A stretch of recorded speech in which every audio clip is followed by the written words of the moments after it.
bloody hell is this? Oh boy, oh boy. Footy Mythbusters.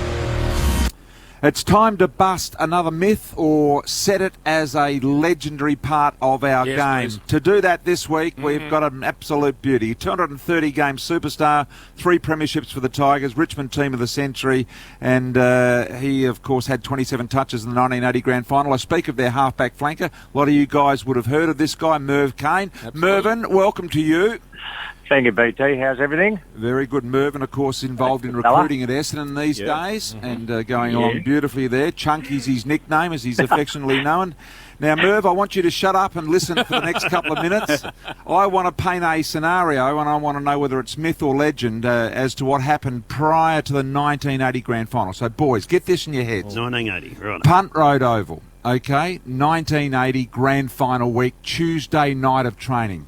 10 to 12,000 people there to watch training. Richmond are going to play Collingwood in the 1980 Grand Final. Oh, yes. The car park, which Duck parks in to come here on a regular basis, was absolutely chock-a-block. Players were forced to then open, the MCC car park was open for players to be able to park close to Punt Road on the beautiful grass that was there. Now, I am told on this particular night, on the Tuesday of the Grand Final, that was slightly slippery. Oh, no. Chewy. Slippery, dewy, a little bit of soft rain, fluffy rain. Soft, fluffy. Fluffy. Soft range. And the traction was not what it should be. Right. Yeah. Jimmy Jess, the ghost, The ghost. lived out in Flemington. He drove through the city, as he normally would, to come to training, picks up Mick Malthouse, who was the back pocket grunter, at the accident board property in Spring Street, brings him to training. He arrives at the slightly slippery car park. Soft rain. Mervyn Keane, our guest today, was getting out of his vehicle in the car park. 1980 Tuesday night Grand Final. Be careful, boys. Don't get yourself in any trouble or injured. Yep. And anyway, Mervyn's getting out of his car. At the same time, Malthouse and Jimmy Jess, the ghost, arrive in their car together. Jimmy Jess says to Mick Malthouse, "Let's scare the shit out of Merv Keane and go straight at him with the car."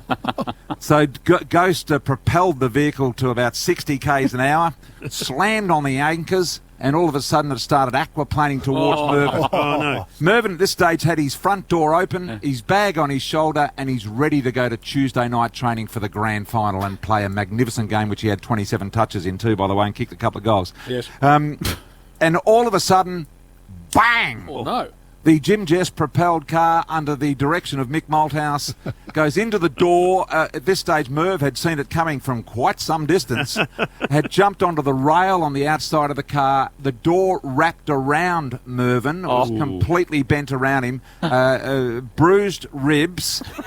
Went to training that night. Got 27 touches. A few minutes later, goes to training, goes to stretch the old hamstrings and just touch his toes, and his whole back locked up. Couldn't move. Had to be carried in with his head pointing to the ground towards his toes. He's locked up. And Mervyn, this was on the Grand Final week. Is this story true or is it myth? Word perfect, BT. I mean, fact. Did I miss anything, Merv? No, you got the lot. So what were they thinking, these blokes? I had a good seat, I tell you, because I could just see the whites of their eyes looking like saucers. They realised this was going to end terribly, you know. And Jim Jess was the driver, not Malthouse? I think it was the ghost, the driver, yep, with Malthouse in the, what do you call it, the navigator, you know, let's get him. Not a lot of people know that Mick Malthouse, in those days, like you and I know, Chunky, was he was the prankster of the club, wasn't he? Yeah. They're definitely both of them, you know. They're both pranksters, So absolutely. Were you at any stage concerned that you wouldn't play in the Grand Final as a result of I'm talking almost broken ribs, and your state in which you tried to exercise? Sort of did enter my mind when I realised I couldn't stand up, you know, couldn't come up from the toe touching. But they wheeled me in and sorted it out, yeah. Merv, did you tell anyone at the club what happened? Yeah. No. Did TJ know?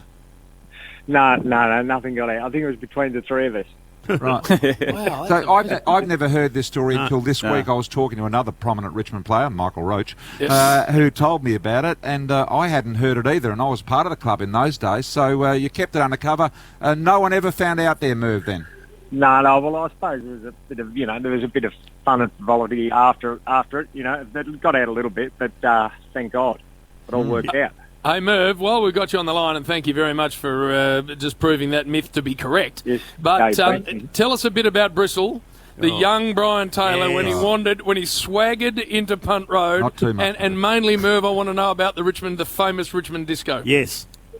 No, he's a legend on the dance floor.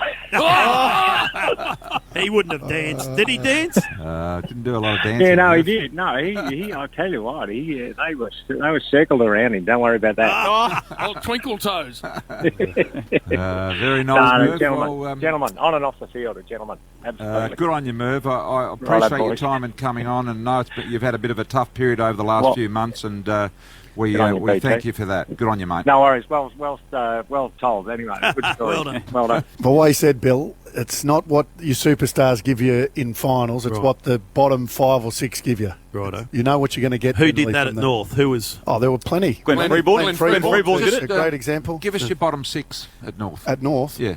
But we'd never had a bottom 6. We We just said the bottom 6. Who were they? Well, it's hard to say because we were very even. Stewie, with one standout. Stewie Anderson. Yeah, he was even. Robbie Scott? Oh, Robbie Scott was a superstar. Don't try to put words away. We're a good team. Good Teams even. win premierships. Flossy. Richmond proved that. Ian Fairley Floss. Hard to beat. Ask Dick mate, Kernahan give us about Ian Fairley. Charlie. Dr. Scholl up there at Bright. He might have been the bottom. Yeah.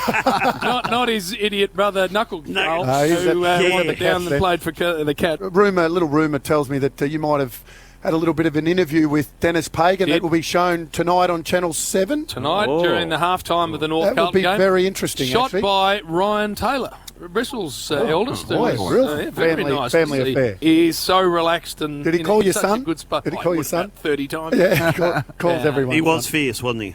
In Ducks Day. Ducks it was. Day. Yeah, Yeah. absolutely. Not to you, Hey. but everyone else. He was fierce to me behind closed doors, Oh, duck. but just not in front of everyone. Hey, is Ryan all brown too? And has he had a bit of a He's tan? not or- quite as tanned as Bristol. No, but, very different body shape, right?